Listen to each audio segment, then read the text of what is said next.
we get stuck. And when I say we get stuck mentally, we get stuck emotionally, and we get stuck physically in negative situations. So one of the ways we do this is in our focus. I mentioned earlier about focusing on problems. Another toxic mistake that we make that keeps us stuck is that we tend to focus on our past. And what happens, and psychologists explain why this happens. One of the reasons why people focus on their past, and unfortunately, we don't just focus on our past, but we focus on the most negative part of our past. We replay these things. We fixate on these things. And one of the reasons why we do that is it's sort of like a protective measure, that we think that I have to remember this and I have to keep replaying it so that it doesn't happen again. So we're thinking that this is going to protect us.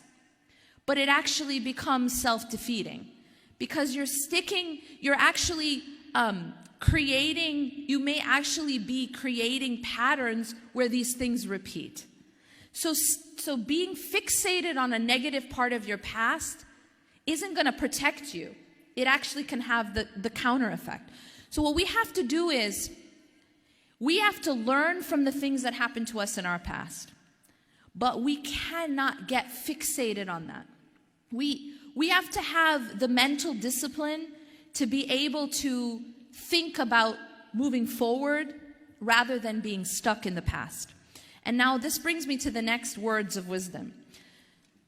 And this was something I read, and I thought it's something that if we live by this, we wouldn't fall into this trap. And that is that, remember that the past is a place of reference, not a place of residence. That it's a place of reference, not a place of residence. Now, to make this stick, I'm going to give you an analogy. When you're driving on the highway,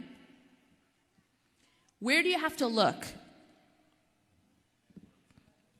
In front. Good. Okay. What would happen if you, instead of looking in front, you fixated on what was behind you? You'd crash. Simple. So in our, when we're driving in a car, we have a reference to what's behind us, right? It's called that little mirror. That's called the rear view mirror, right? How big is it? It's like this big. Even if you get the really big one, it's like this big. Yeah? How big is the window that shows us what's in front of us? It's this big. Why? Because our focus is supposed to be moving forward. It's not supposed to be what's behind. However, we should reference what's behind, right? Just to have an idea of where we're going. But if someone stops looking forward and just looks at the rear view mirror, they'll crash.